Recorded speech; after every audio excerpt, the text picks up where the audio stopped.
Married, starring Frank Sinatra. Who knows what evil lurks in the hearts of men? And now, Smile a While with Lorenzo Jones and his wife, Belle. Here's the Manhattan merry-go-round that brings you the bright side of life, that whirls you in music to all the big night spots of New York town, to hear the top songs of the week sung so clearly you can understand every word and sing them yourself. This is the golden age of radio. I'm Dick Bertel, and tonight we'll take you on another audio excursion back to radio's formative years. You'll hear the programs that made the era golden, and meet people who made those broadcasts a reality. The Golden Age of Radio, WTIC's monthly program of radio nostalgia. Our guest tonight was a network radio producer and audio technician. And here to introduce him to you is your host, Dick Bertel.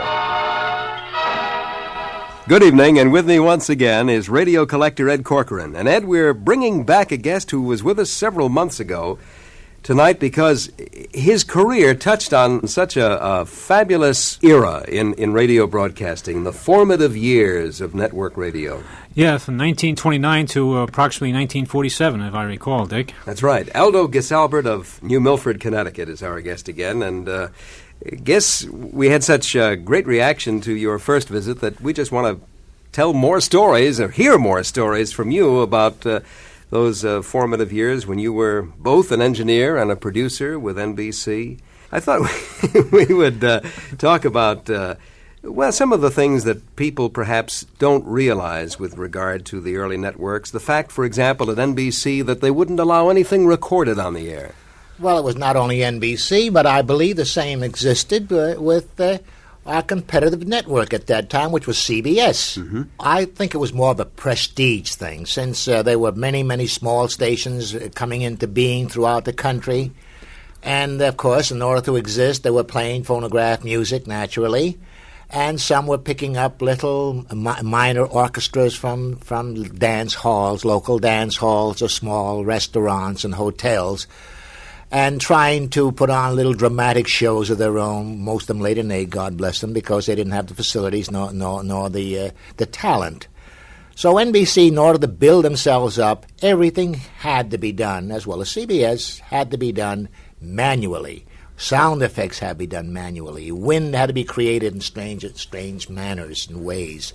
As an example, they would use what corresponded to a carpet roller, corrugated, and over that they would put a piece of canvas. And as they rotated this corrugated wheel over the top of the canvas, it sounded as though a terrific storm was coming.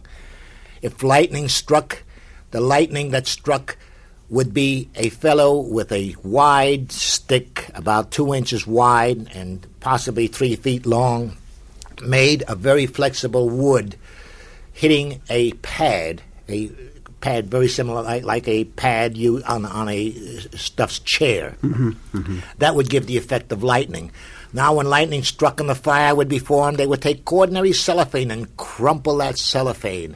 And as the roof fell in, they would take a small little, not tomato box or something, or made out of very thin wood, or a thin cigar box. Cigar boxes today are not made of wood, but then they were. And they would crumble that before the microphone. Well, I guess these sound effects men were like our special effects people in movies.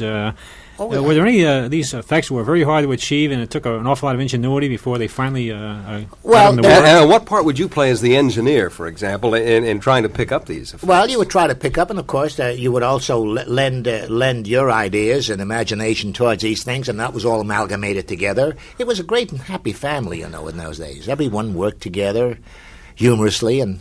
Well, you had to pass on them. If it didn't sound like you wanted it, the guy had to keep working until he had to keep working until they were right. But they had an experimental laboratory where they had all sorts of things. Men going on underwater. They would take it was very, very funny. They would take a soda glass, about the size of a soda glass, and put a straw in the bottom. The guy would just blow in it. And it would sound like a guy going down for the last time. It was the strangest doggone things. So the microphone would distort in many ways. It would take a simple sound and make it gargantuan. That's right. And later on, we did some things special with the microphone, too. We had certain characteristics which we would put in filters in the microphone to eliminate certain frequencies and accentuate other frequencies to bring out certain effects.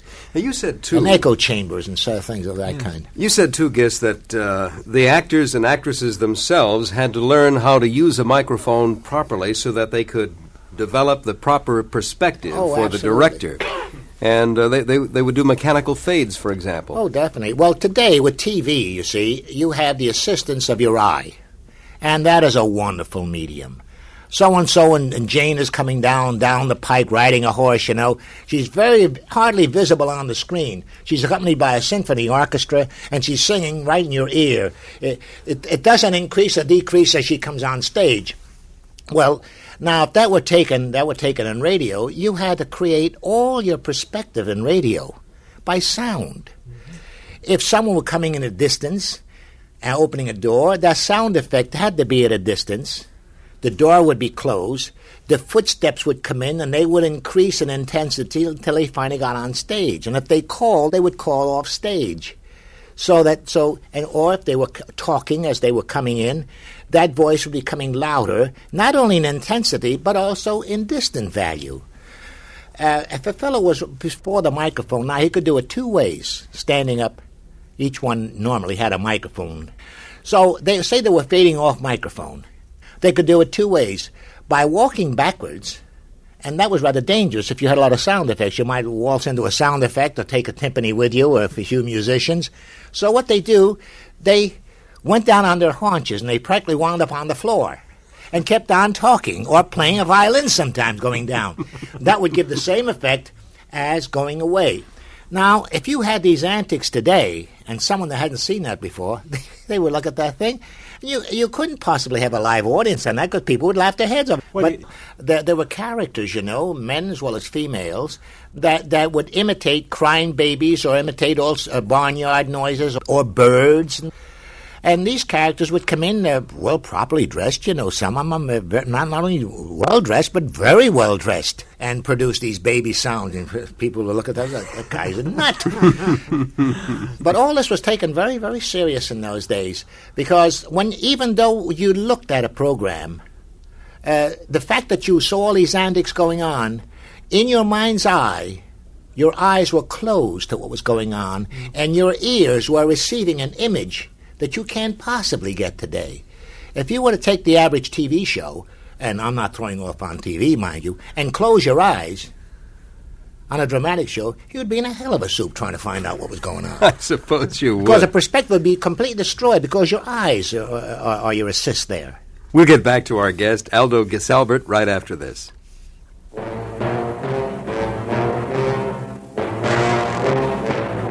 The Fourth Dimension.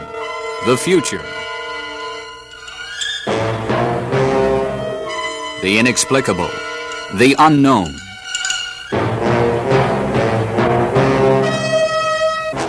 In the theater of your mind, hear Surface Tension, an NBC radio network drama from the X-1 science fiction series. Well, now, what is the urgent nature of your visit?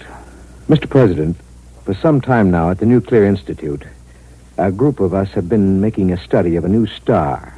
Mr. President, the effect of this new star in our galaxy will be extremely catastrophic.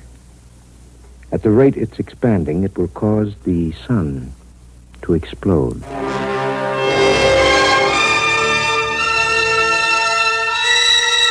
Surface Tension, radio drama on X-1, Saturday night at 7:30 on WTIC Radio.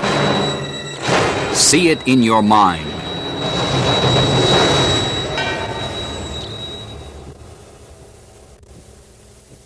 Well, Gis, along about the outbreak of World War II, your radio career changed dramatically because you were bilingual, and this came in rather handy, I suppose. Forcibly. I say forcibly because it was command performance from Early's office in Washington that NBC, as well as CBS, and I was producing in both NBC and CBS as well, programs for Latin America propaganda programs. Such programs as The March of Time, The Cavalcade of America, This is the Enemy, Barren Axis, and many, many more. Viva America, which was a musical program, and so on. Speaking of This is the Enemy, we don't happen to have it in Spanish, but this is a show that we haven't heard very much about, Ed, and you do have one in your collection, don't you?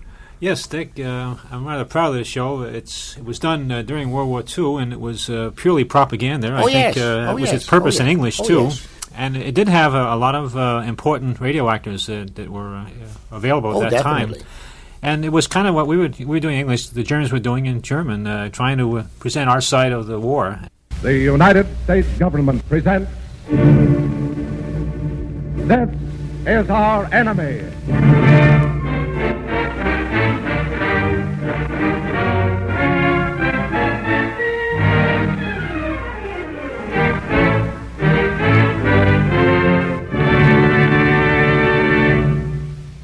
Tonight, a united nation goes forward with the determination to win this war and bring about a just and enduring peace.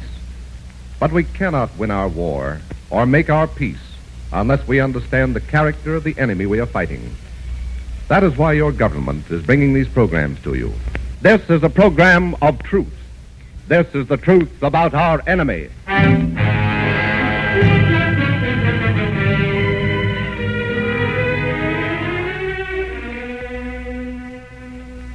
This is the story of a great slip-up, a big mistake our enemy made because of something he doesn't understand, the valor of the human spirit.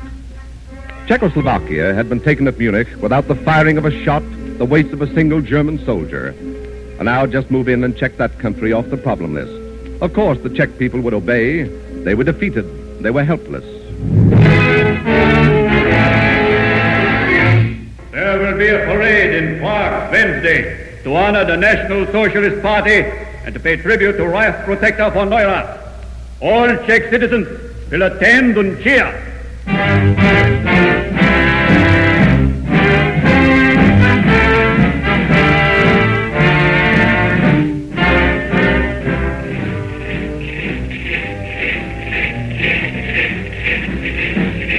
You see, the Czechs came as ordered. They line the streets. Do not cheer much. Ah, that won't show in the pictures. Konrad, you have your camera ready to catch Neurath as he passes by here? Ja, wir können. This balcony is the best spot? Yeah. You see there, just below us, all the little Czech children in their white dresses and bedsuits. Yeah, with flowers in their hair. Yeah, that was my idea. When Reich Protector Neurath passes, they will throw the flowers at his feet. Make a fine newsreel shot. Clear evidence, friendly collaboration, exposing the myth of that democratic charge, German rape of Slovakia. Yeah, excellent, excellent. Ah, there's Neurath. Why doesn't the child... He's raising his arm in a signal now. He's calling out. Here he comes. Turn your backs, everybody. Face the other way. Oh, yes, yes. Now throw your flowers away from him.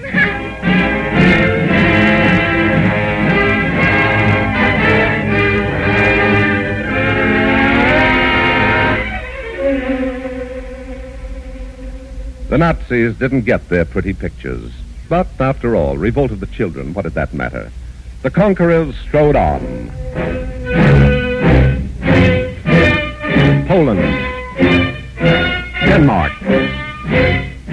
Norway. Norway would be easy. Norway is a Nordic state very much like Germany, France. It is easy to understand the people here and handle them. Yeah, not even language difficulty here. Most of them speak German, I understand. Yeah. Learn it in their schools. It's a required subject. But the Norwegians had thought of that, too. In whispered warnings. Turn your backs on the Germans. Do nothing to help them. They ask you questions, shake your heads or stare. Their language has become one of blood and lust. We no longer understand it. Say only that to them in our own dear language. Jeg forstår ikke deres språk. I do not understand German. Make it a theme song of Norway's refusal to give in. You there, girl. Tell me, how do we go to reach the house of the... Jeg forstår ikke deres språk. Oh, where is the... G.A.O.R-WTIC, there is Frog. What is the name of the place? G.A.O.R-WTIC, there is Frog. G.A.O.R-WTIC, there is Frog. G.A.O.R-WTIC, there is Frog. G.A.O.R-WTIC, there is Frog.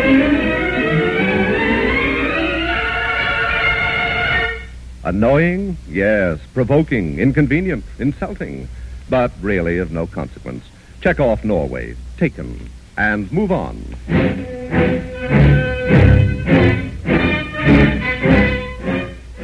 Greece. Holland. Belgium. France. Rest a minute, conquerors. Look at that altered map with pleasure. All of Europe, ours. All of Europe, yours. But things are happening in some of those captured countries. In Brussels, Belgium. But I tell you, they shout at me in the street. Those Belgian pigs. They insult me. It is not safe to walk alone here if you are German. I understand, Frau Hartmann, but we are getting many complaints. It's difficult to police everywhere. However, we have worked out a system. If there's any trouble, call us immediately on 22-221, and we will send the motorcycle squadron immediately. We will put it on the radio tonight so that everyone will know. Heil Hitler, Frau Hartmann.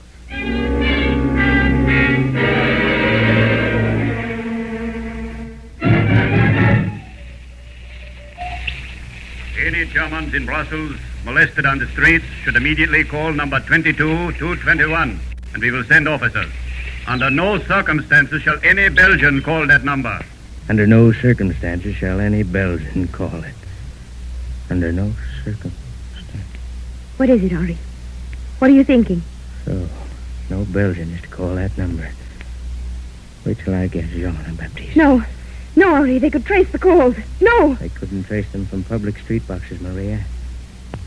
22, 221.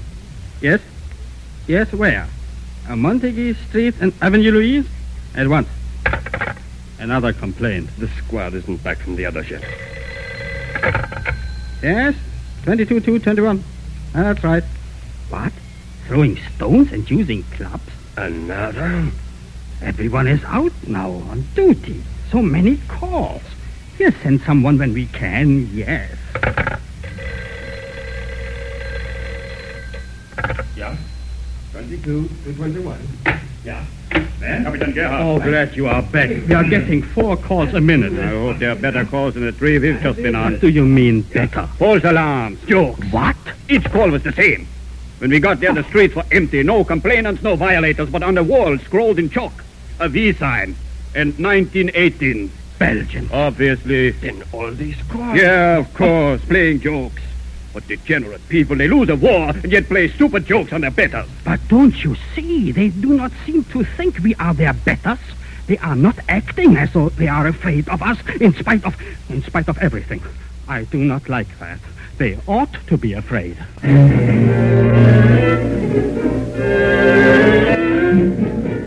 This is the enemy. Of course, obviously, it is propaganda today. It's recognized. Yeah, it's part of an era, and that's why I thought it would be interesting to hear it once more. Our guest is Aldo Gisalbert of New Milford, Connecticut, and we're talking about those grand days before World War II and those memorable days during World War II. And Gis, during the time that you were working for the Spanish service of the broadcasting medium, you also kept your hand in at freelancing here in the States, didn't you, on the regular networks? Oh, yes. Well, you see, before I went freelancing, and freelancing was freelancing in radio as well as for the government, I had such programs, as an example, all of the Hummert programs for Blackett, Sample, and Hummert.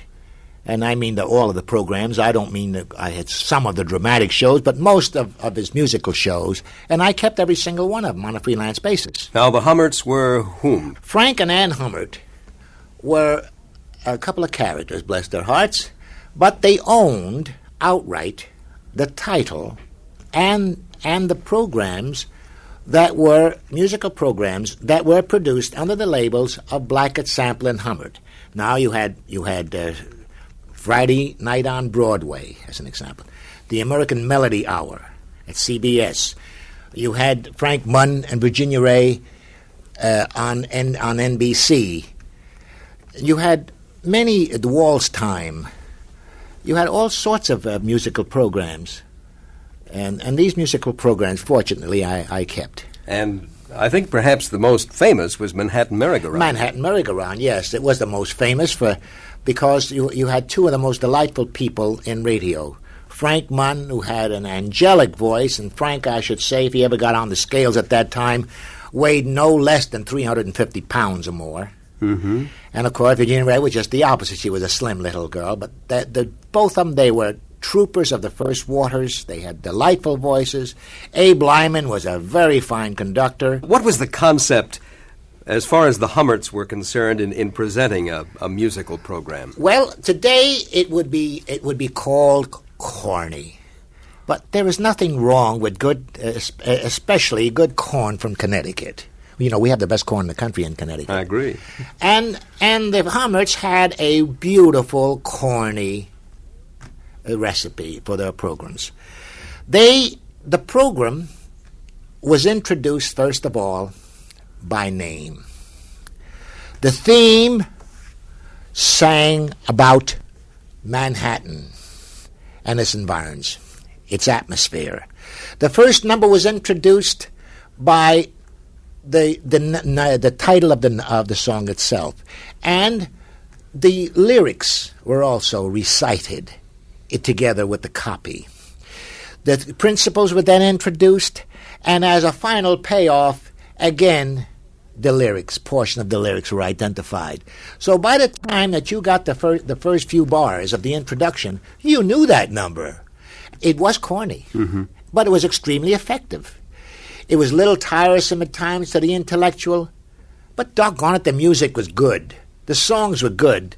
The orchestra were all pros, and the principal were all pros. And people could put up with the introduction if they had to. Well, I wish we could play an excerpt from Manhattan Merry-Go-Round, but Ed, you indicate that this is one of the hardest shows to come by, and we just can't come up with a copy of it tonight.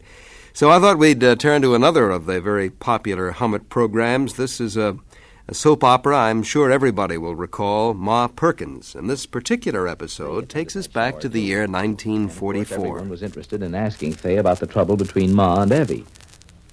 But there was nothing Fay could say except that Ma thinks there's something wrong in the Fitz home. You see, Ma went there during Evie's absence to talk to Mrs. Norris, and Ma tripped her up on a couple of points. Now she's afraid Ma has begun to suspect that Mrs. Norris isn't Evie's mother. After Ma had gone, Willie and Evie returned home, and Mrs. Norris told Evie her version of Ma's visit. She claimed that Ma is jealous, and for that reason is trying to get rid of her. At that point, Willie walked out of the house and didn't say where he was going, and that frightened Mrs. Norris. Now it's a few minutes later. Upstairs in the room that was formerly Willie's, we find Mrs. Norris packing.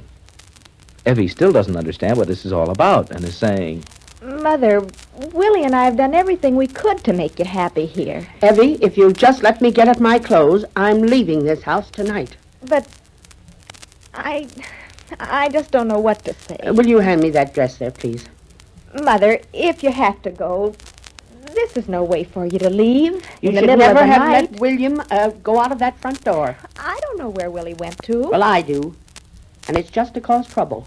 William went straight to Mrs. Perkins, that's where. The dress, please. Now, look. Here you are, Mother. The two of them have conspired to get me out of this house ever since I've been here. But, Mother, what I'm trying to tell you is I'll see to it that they leave you alone. Both of them. Jealousy. That's all it is, jealousy. Mrs. Perkins knows she isn't your mother, and she resents the fact that I am. Well, I'm leaving. Oh, Mother, you can't. Not this way. I'll do anything I can. I'll go talk to Ma right this minute. You stay away from Mrs. Perkins. Well, I'll talk to Willie. You should have never let Willie go out of that front door. Hand me those shoes there, please. William just went to stir up trouble. Mother, there's no trouble Willie could stir up. I came here in good faith, and, hand me those stockings, please. How have I been treated? I'm telling you, I didn't know anybody'd been treating you badly. Now he's gone to get her, and the two of them will be coming back here. to berate me some more. Oh, Mother, that's fantastic. There's nothing Ma could come over here for. What could she come for? Well, I'm not going to be here when she gets here. That's final. I've had all I care to have of this. Oh, Mother. Mother, I just don't know what to say. I'm taking the train from the junction tonight. And now we look in at Ma's house. Ma has just returned home, and we find Fay and Ma in the parlor as the doorbell rings. Oh, I'll get it, Ma. I wonder who that could be. Oh, Willie. Hi, Fay. Oh, it's Willie. Smile in the parlor? Come on, shuffle. Hi, everybody. Hello, Willie. Say, you've changed the furniture around. You haven't been around here enough lately to know what's been going on, Willie. Well, yeah, that's right, Fay. Say, Ma, I'm dying to tell you what happened. Well, it's all right, Willie. Go right ahead. I was just telling Shuffle and Fay. Well, Ma, when Evie and me come in, Mother Norris was standing there in the parlor, fit to be tied. No more than we hit the door than she says, Evie, could I talk to you a minute? Well, I hung around, and Mother says, Evie, could I see you alone? Why, William, you mean Mother didn't want to talk to you, William? Now, listen, Shuffle, you cut out that William stuff. Shuffle. What happened, Willie? Go ahead. What? Well, Ma, I got out. There was nothing else to do. I went on back in the dining room to help Junior with his homework. Well, I was helping the kid, but I couldn't help overhearing some things from up in the parlor, see? William and Ma Perkins. William and Ma Perkins. William and Ma Perkins. But what was Mrs. Norris saying, Willie? Well, I couldn't tell, not exactly. So I just went on back in the parlor and I said, just a minute now. You've been kicking the name William around just a little bit too much. Then she said she was leaving the house. Leaving the house? You mean going away? Yeah, tonight. Says she's going tonight. You sure, Willie? Mother's leaving tonight. Ain't that a payoff? Boy, from now on, the Fitz home is going to be a decent place to hang a hat. Oh, well, if that's the way it is, I better... Ma, I'm telling you, I don't know how to begin to thank you. What you getting up for, Ma? Where you going? Fay, get my coat. No, I'll get it right away, Ma. Can I help, Ma? No, Shuffle, you just sit with Willie. Say, what's going on here? I don't get it. Where's Ma going, Shuffle? Willie, let me get some sense into your head. Huh? You think Ma just wanted to get Miss Norris out? Is that all you thought she wanted? Well, I thought, Ma said... Willie, don't you realize that woman's a phony? Huh? Who do you mean? Mother Norris? Don't you think Ma knows it? Pony? You mean Mother Norris isn't Evie's mother? Oh, now, Shuffle, that's all been proven. It hasn't been proven, you dimwit. That's just it. And if that woman gets out of this town before Ma can make her admit it, well, things are right back where they were. And they'll stay that way. Now, don't you see? Well, I'll be a monkey's uncle. Boy, oh boy, oh boy. Did Ma and me hit on something? Well, in that case, I better be getting on over there with Ma and see this thing through. Come back here, Willie. Sit down. Ma didn't ask you to go with her. Just sit and hope that Ma can get there in time before that woman is gone. And will Ma get there in time? Well, only time will tell. But even though Ma does get to Mrs. Norris before she gets away, will Mrs. Norris admit she isn't Evie's mother? Well, we'll see. Guess you were associated with so many of the musical programs that one would naturally think of your hit parade as being one of them, and I guess we would be right. Well, yes, you would be. Not only did we do the hit parade in English, but as well as in Portuguese and Spanish to Latin America. Now, that was a very unusual program. That program had to satisfy one individual. The president of American Tobacco Company. The president of American Tobacco Company, Mr. Hill. And what Mr. Hill couldn't hum or his wife couldn't bow her head to was scratched off the air. It made no difference who liked it or disliked it. Did you ever have any direct dealings with him? No one had direct dealings with outside of the agency, and the representatives changed quite often. Because if you disagreed with the gentleman, you're a dead pigeon. And since we didn't want to get into a hassle with him, we just kept away from him. Yeah. Of what magnitude was your hit parade? What did it consist of in the way of orchestra, size of orchestra, singers, the size and so of the on? orchestra, I would say the size of the orchestra was somewhere in the neighborhood of 57 to 60 men. It was an oversized job, to say the least. And it was a good orchestra, but everything had to be done double quick time. I mean, everybody was racing to a ball game. It wasn't very easy on the ears. The agent of that program Hans Metzger and Company. We're in Chicago. And Hans Metzger had a son. And he didn't know what in heaven's name to do with this son. So he sent him down as the agency representative. And I had to chaperone this big oaf all over the place. It drove me completely insane. If it weren't for the fact that I was crazy about the show and Ronnie Breakout, I would have left a long time ago. Ed, can you provide us with a memory or two from your hit parade? Yes, I think I have one, Dick, that goes back to about that era. I haven't heard it myself in some time, so I'm looking forward to it, to hearing it again also.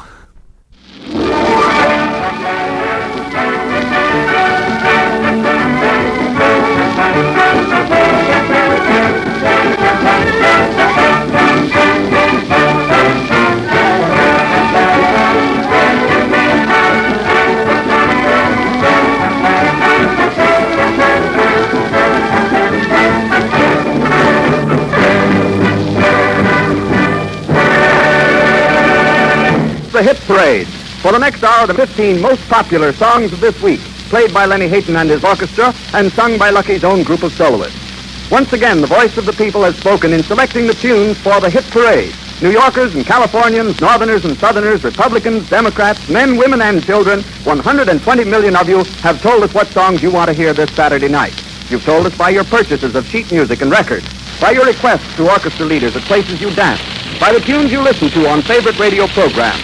That's why the Hit Parade is your own program. Lenny Hayton and the Lucky Strike Orchestra step out with a melody that ranks 13th in your preference this week, Lulu's Back in Town.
Ranking song in countrywide popularity this week is And Then Some. In just a moment, the Melody Girls will bring you the words.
got me dazzled and frantic, excited, romantic, and then some. I used to think I was cold as could be, but I'll agree, the joke is on me. Quick as a wink, I knew I had it bad. It's something that you're crazy, then I wanna go mad, I wanna go mad. I'll kiss you, caress you, I'll spoil you, and yes you, and then some. I'll be your saddle, your slavey, your army and navy, and then some. I'll cross my heart, I'll be yours from tonight. You find me right under your thumb. Cause you're gorgeous, it's on in your handsome, you're perfect, and then some.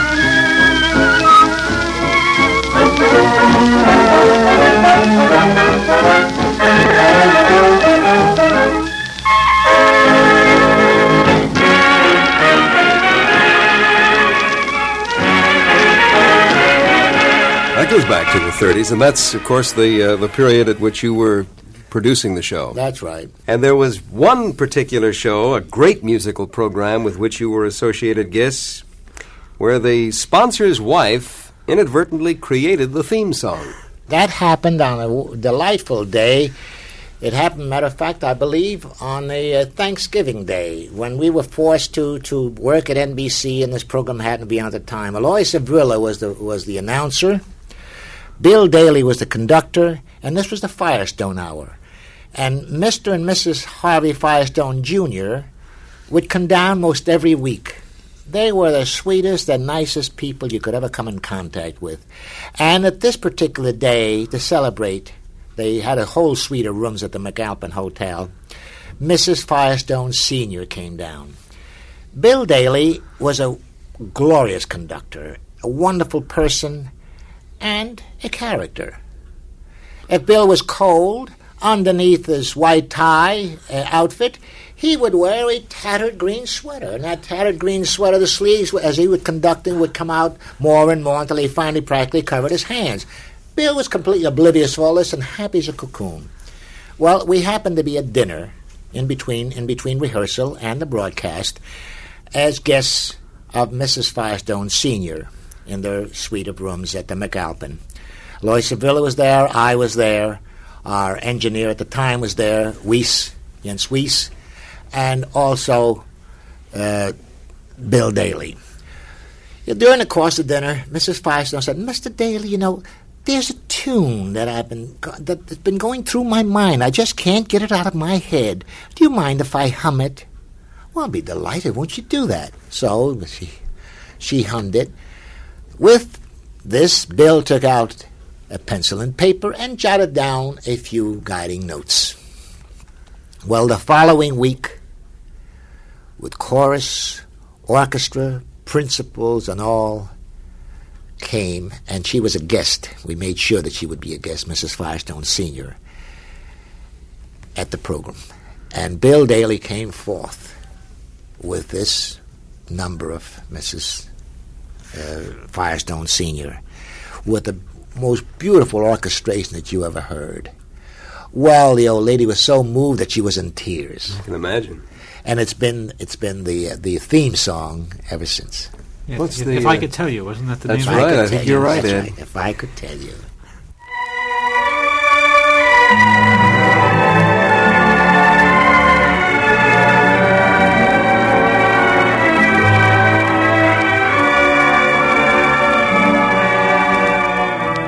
Good evening, ladies and gentlemen. Tonight, Music We Love presents for your enjoyment a program of symphonic music under the direction of the famous American conductor, Howard Barlow, and featuring tonight's special guest. If I could tell you of my devotion, if I could pledge all my love so true. Our guest tonight on Music We Love is the well-known Russian-American baritone Igor Gorin. Find expression in all the music my heart sings to you. Medley from the musical fantasy based on the old fairy tale Snow White and the Seven Dwarfs. Whistle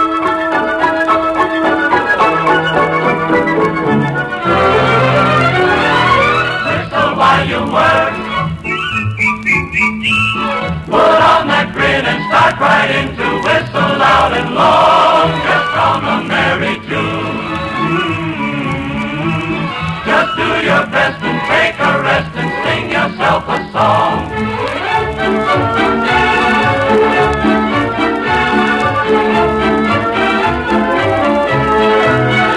And whistle while you work. Come on, get smart, tune up and start to whistle while you work.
Keep on singing all day long, hi-ho, hi-ho. You positively can't go wrong with a hi-ho.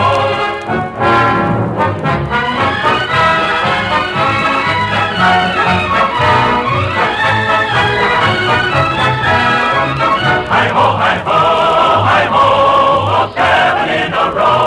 You positively can't go wrong with a hi-ho, hi-ho, hi-ho, hi-ho, with a hi-ho.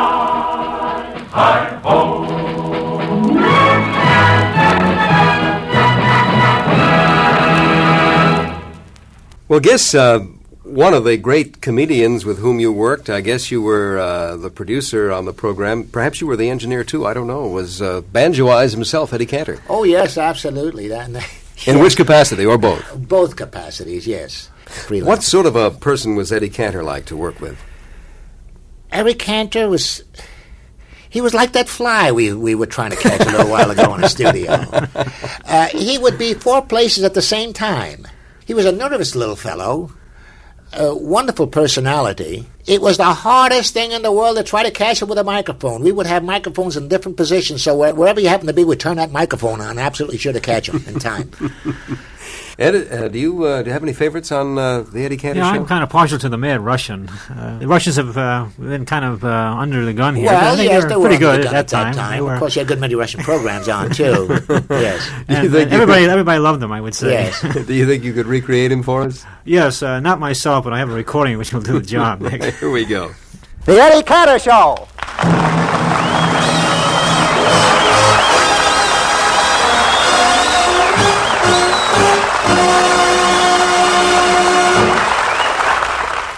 Last week, Harry Von Zell quit Eddie Cantor thinking he had won $10,000 on a racehorse. After he quit his job, he learned the horse was disqualified. So tonight, we find Harry drowning his sorrows at Joe's Bar and Grill.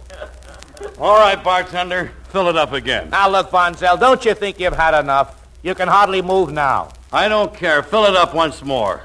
Okay. But this is the last time I fill this bowl with pretzels.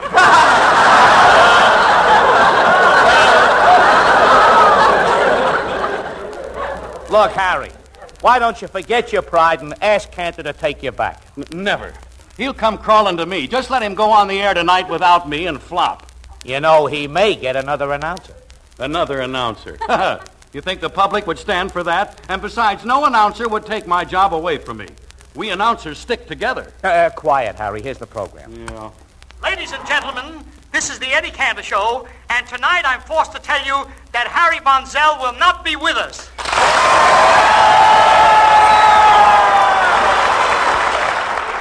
Did you hear that, Bonzel? Sure. They always applaud when they hear my name. But listen. In place of Harry Von Zell, we bring you that genial, jovial gentleman from the Jack Benny program, Don Wilson. What? Don Wilson taking your place? I thought you said you announcers stuck together. Well, have you ever seen Wilson? He looks like two announcers stuck together. Listen to him. This is yours truly, Don Wilson, introducing Eddie Cantor, singing our opening song, Did You Ever Get That Feeling in the Moonlight? Oh, yeah? Well, they can't get away with this, doing a show without me. I'm going to see our sponsor, Mr. Moran. I'll show Cantor I'm no jellyfish. I'm full of spirit. I'm full of fight. Okay, Bonzel, but before you go, I'll tell you something else you're full of. My pretzels. Did you ever get that feeling in the moonlight? That wonderful feeling that you want to be kissed?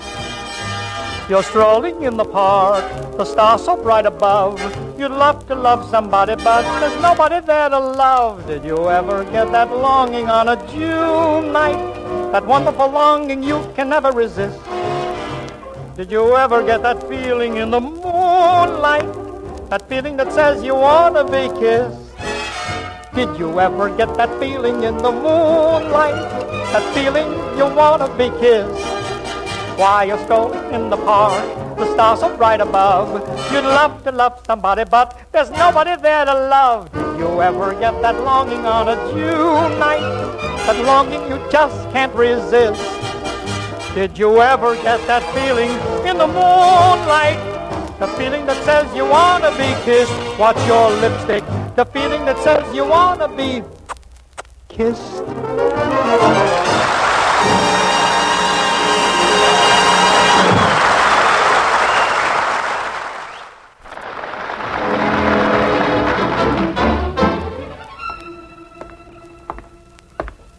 .810 North Camden Drive. The girl at the employment agency said I could go to work for a glamour star who lives here. Camden Drive. Ann Sheridan lives on the street. Ann Sheridan. This must be my lucky day. I hope she's home. Hello? Hello? How do you do?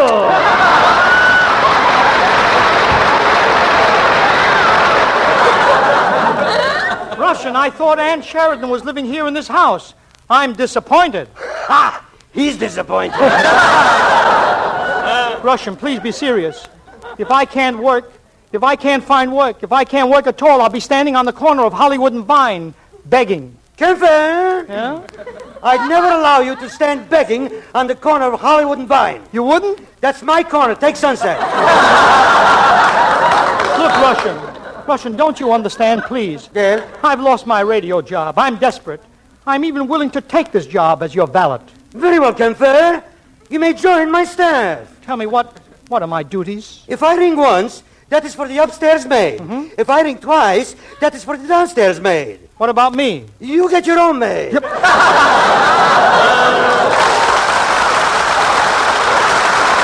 Russian, Yes? tell me what my duties are. Oh, yes. In the morning, you will go to the doorstep, pick up what the milkman left, and carry it into my house. The milk? No, me. Yep. Maybe we'll find a new script on the doorstep, huh?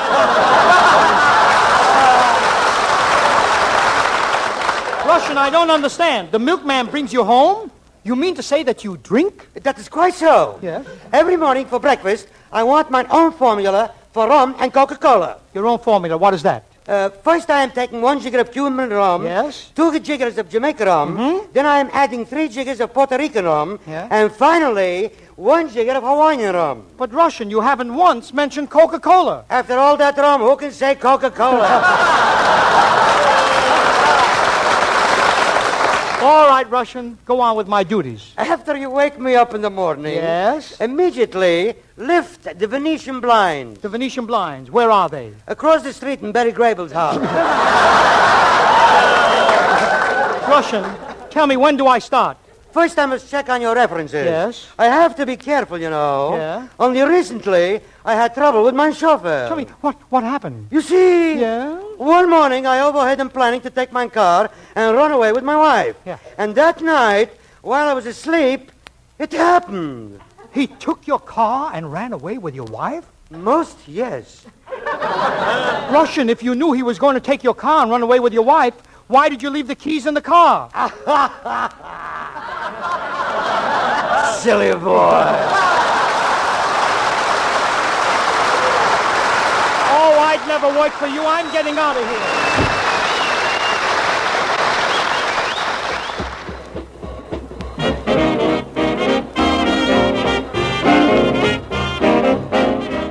Well, Gis, it's been great fun. Certainly listening to that recording of yours, Ed, and recalling your career during the golden days of radio. Why did you finally decide to leave the business, which was in 1947? Well, it was very easy. We were going into canned music at that time, and most of my exercise was gained by visiting friends of mine who were being operated on for ulcers. And I was allergic to ulcers. So I decided to go towards Latin America and finally wind up in Florida. And one day I came up to New England for a vacation. That was 3 years later. I made the grave mistake of coming up to New England in the fall of the years when the leaves were turning. Looked at my wife. I said, "This is terrific.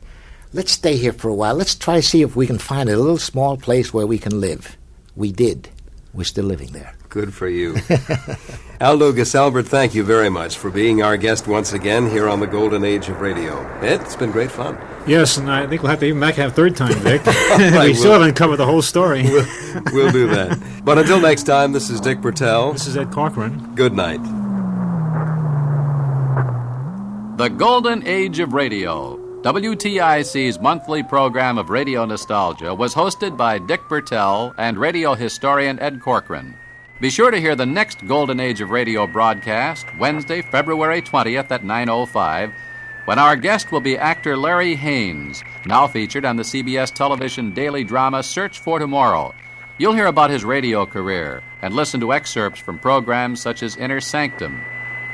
With engineering and technical supervision of Bob Shirego, The Golden Age of Radio is produced and edited by Brian Hartnett. This is Arnold Dane. Pepsi-Cola is the drink. Pillsbury Snow Sheen Cake Flour brings you Grand Central Station.